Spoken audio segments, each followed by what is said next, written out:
নিবনুৱা যুৱকৰ বাবে বহুত ডাঙৰ কথা মই কেইটামান কথা ক'ব খুজিছোঁ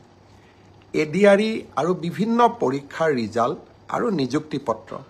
আমি 10 অক্টোবৰত দিবৰ বাবে সিদ্ধান্ত লৈছিলোঁ কিন্তু যোৱা কেইদিনমানৰ ঘটনা প্ৰবাহ আৰু গুৱাহাটী হাইকোৰ্টৰ এটা ৰায়ৰ বাবে আমি অকণমান থমকি ৰ'বলগীয়া হৈছে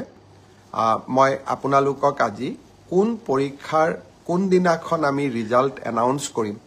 সেই বিষয়ে মই আপোনালোকক স্পষ্টকৈ ক'ম যাতে আপোনালোকৰ মনত কোনো সন্দেহ নাথাকে পোনপ্ৰথমে মই আপোনালোকক জনাব খুজিছোঁ যে আমাৰ এডিআৰই পৰীক্ষাৰ যি গ্ৰেড 3 আছিলে অৰ্থাৎ তৃতীয় বৰ্গৰ যি চাকৰি আছিলে সেই চাকৰিৰ ফলাফল আমি 10 অক্টোবৰ তাৰিখে প্ৰকাশ কৰিম এডিআৰইৰ চতুৰ্থ শ্ৰেণীৰ যি পৰীক্ষা আছিলে প্ৰায় 5000 পদ আছিলে এই পৰীক্ষাৰ ফলাফল আমি 15 অক্টোবৰ তাৰিখে ঘোষণা কৰিম স্বাস্থ্য বিভাগৰ বিভিন্ন পৰীক্ষাৰ ফলাফল নন টেকনিক্যাল টেকনিক্যাল স্বাস্থ্য বিভাগৰ আটাইবোৰ পৰীক্ষাৰ ফলাফল আমি 12 অক্টোবৰ তাৰিখৰ আগতে ঘোষণা কৰিম এলিমেন্টাৰী প্ৰাথমিক বিদ্যালয়ৰ শিক্ষকৰ নিযুক্তিৰ বাবে আমি যি পৰীক্ষা বা আমি যেটো নিযুক্তিৰ প্ৰক্ৰিয়া আৰম্ভ কৰিছো সেই পৰীক্ষাৰ ফলাফল আমি 15 পৰা 20 অক্টোবৰৰ ভিতৰত প্ৰকাশ কৰিম তাৰ কাৰণ প্ৰাথমিক বিদ্যালয়ৰ শিক্ষক শিক্ষয়িত্ৰীৰ পৰীক্ষাৰ ফলাফল ঘোষণা কৰাৰ আগতে আমি গ্ৰেজুৱেট টিচাৰ আৰু পোষ্ট গ্ৰেজুৱেট টিচাৰৰ ৰিজাল্ট ঘোষণা কৰিব খুজিছো যাতে ওভাৰলেপিং নহয় অৰ্থাৎ প্ৰাথমিক বিদ্যালয়ৰ শিক্ষকৰ পদ নিৰ্বাচিত গ্ৰেজুৱেট টিচাৰ বা পোষ্ট গ্ৰেজুৱেট টিচাৰ সকলে দখল কৰিব নোৱাৰে আৰু আমাৰ যুৱক যুৱতী সকল যাতে বঞ্চিত নহয় গ্ৰেজুৱেট টিচাৰ আৰু পোষ্ট গ্ৰেজুৱেট টিচাৰৰ পৰীক্ষাৰ ফলাফল আমি 15 অক্টোবৰ তাৰিখে ঘোষণা কৰিম অৰ্থাৎ এই গোটেই পৰীক্ষাৰ ফলাফলসমূহ আমি 20 অক্টোবৰ তাৰিখৰ আগতে আমি ঘোষণা কৰিবলৈ সক্ষম হ'ম আপোনালোকে এতিয়া সুধিব যে পুলিচৰ পৰীক্ষাৰ ফলাফল আমি কেতিয়া দিম সাব ইন্সপেক্টৰৰ ৰিজাল্ট বা ফায়াৰ ব্ৰিগেড আদিৰ ৰিজাল্ট আমি 10 অক্টোবৰ তাৰিখে দিম বা তাতকৈ আগতে দিম কিন্তু এবি আৰু ইউবি কনিষ্টবলৰ ৰিজাল্ট দিয়াৰ ক্ষেত্ৰত গুৱাহাটী উচ্চ ন্যায়ালয়ে এটা আমাক সাময়িকভাৱে বাধা আৰোপ কৰিছে আমি আশা কৰোঁ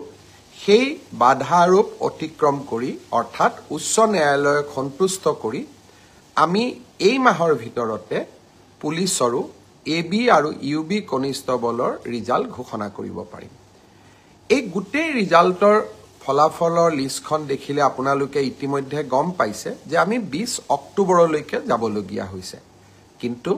মই প্ৰতিশ্ৰুতি দিছিলোঁ যে অক্টোবৰ মাহৰ ভিতৰতে 10 অক্টোবৰত আপোনালোকক নিযুক্তি পত্ৰ দিম 10 অক্টোবৰত মই নোৱাৰিলেও অন্তত 25-26 অক্টোবৰৰ ভিতৰত আপোনালোকৰ হাতত মই নিযুক্তি পত্ৰ তুলি দিম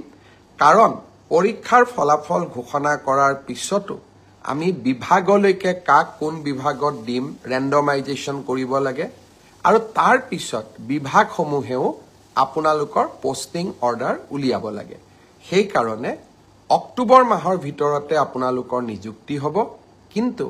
কেইটামান দিন আপোনালোকে অপেক্ষা কৰিব লাগিব ইয়াৰ কাৰণো আপোনালোকে জানে যোৱা কেইবাটাও দিন ধৰি আমি কোনেও কাম কৰিব পৰা নাই জুবিনৰ মৃত্যু বা জুবিনৰ দুৰ্ঘটনাৰ পিছত বা বহুতে কোৱাৰ দৰে হত্যাৰ পিছত যি ধৰণে আমি নকওঁ কিয় আমাৰ মনবোৰ বিষাদেৰে ভৰি পৰি আছিল কাম কৰিব পৰা কোনেও নাছিল কিন্তু আমি যেহেতু আগুৱাই যাবই লাগিব সেইবাবে মই আজি আপোনালোকক নিশ্চিতভাৱে কোন পৰীক্ষাৰ কেতিয়া ফলাফল ঘোষণা কৰিব তাক মই জনালো আৰু আপোনালোকে যাতে নৱেম্বৰ মাহতে চাকৰিত যোগদান কৰিব পাৰে তাৰো আমি নিশ্চিতভাৱে ব্যৱস্থা লম বন্ধু বান্ধৱীসকল শ্ৰদ্ধাৰ ৰাইজ আৰু কেইটামান কথা মই আপোনালোকক ক'ব খুজিছো অৰুণোদয়ৰ জৰিয়তে আমি অসমৰ 30 লাখ পৰিয়ালক মাহত 1250 টকাকৈ আগবঢ়াওঁ। যোৱা 17 ছেপ্টেম্বৰ তাৰিখৰ পৰা আমি অৰুণোদয় তৃতীয় সংস্কৰণ আৰম্ভ কৰিব বিচাৰিছিলোঁ। তাৰ পিছত আমি 25 তাৰিখৰ দিনটো ধাৰ্য কৰিছিলোঁ, কিন্তু অসমত চলি থকা ঘটনা প্ৰবাহৰ বাবে এই আঁচনিখনো আমি নিৰ্দিষ্ট দিনত দিব নোৱাৰিলোঁ। অহা 7 অক্টোবৰ তাৰিখে আমি আপোনালোকৰ হাতত অৰুণোদয় তুলি দিম আৰু আমি সকলো প্ৰচেষ্টা ইতিমধ্যে সম্পূৰ্ণ কৰিছোঁ। 7 তাৰিখে নিশ্চিতভাৱে অৰুণোদয় তৃতীয় সংস্কৰণৰ সুবিধা 30 লাখ আই মাতৃয়ে লাভ কৰিব আৰু আমি তাৰ পিছত প্ৰতি মাহে নিৰন্তৰ কৰি আপোনালোকক এই পুঁজি যোগান ধৰি যাম। ঠিক সেইদৰে নিযুত মইনাৰো আমাৰ অসমৰ প্ৰায় 3.5 লাখ ছাত্ৰীয়ে এইবাৰ নিযুত মইনা আঁচনিৰ সুবিধা লাভ কৰিব। নিযুত মইনা আঁচনিৰো আমি যিহেতু প্ৰথম কিস্তিৰ ধন আমি চেক যোগে দিওঁ, বেংকক আমি চেকসমূহ বনাব দিছোঁ। নিযুত মইনা আঁচনিৰো প্ৰথম কিস্তিৰ ধন আমি 10 পৰা 15 অক্টোবৰৰ ভিতৰত সকলোৰে হাতত তুলি দিম আৰু তাৰ পৰৱৰ্তী মাহৰ পিছত সকলোৱে বেংক যোগে নিযুত মইনা আঁচনিৰ ধন লাভ কৰি থাকিব। এডিআৰিৰ ওপৰত আপোনালোকৰ প্ৰশ্ন আছিলে, অৰুণোদয়ৰ ওপৰত আপোনালোকৰ প্ৰশ্ন আছিলে, নিযুত মইনাৰ ওপৰত আপোনালোকৰ প্ৰশ্ন আছিলে। মই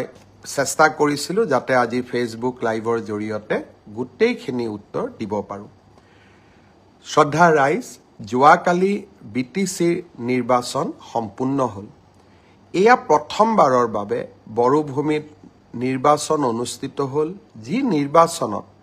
নিৰ্বাচনৰ পূৰ্বেও হিংসাত্মক ঘটনা সংঘটিত হোৱা নাছিলে,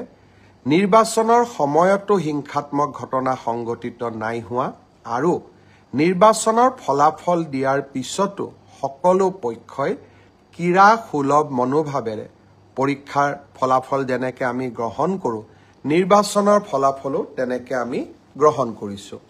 মই বড়োভূমিৰ ৰাইজলৈ পুনৰ এবাৰ অভিনন্দন জনাইছোঁ আৰু BPF দলৰ মুৰব্বী হাগ্ৰামা মহিলাৰীক তেখেতৰ বিজয়ৰ বাবে অভিনন্দন জ্ঞাপন কৰিছোঁ। ভাৰতীয় জনতা পাৰ্টীয়ে আকাংক্ষিত ফল লাভ কৰিব নোৱাৰিলে। আমি 5খন আসনত জয়লাভ কৰিলোঁ আৰু 5খন আসনত আমি 150ৰ পৰা 600 ভোটৰ ব্যৱধানত হাৰিবলগীয়া হ'ল। মূল কাৰণ এইটোৱে যে যিদিনাখনে আমি জুবিন গাৰ্গৰ মৃত্যুৰ বাতৰি পালোঁ, আমি গোটেইবিলাকে নিৰ্বাচনৰ ৰণক্ষেত্ৰৰ পৰা আঁতৰি আহিলোঁ আৰু জুবিনৰ শৱদেহ পাৰ্থিৱ শৰীৰ গুৱাহাটীলৈ উভতাই অনা, পোষ্টমৰ্টেম, শ্ৰদ্ধাঞ্জলি আৰু শেষকৃত্য সম্পন্ন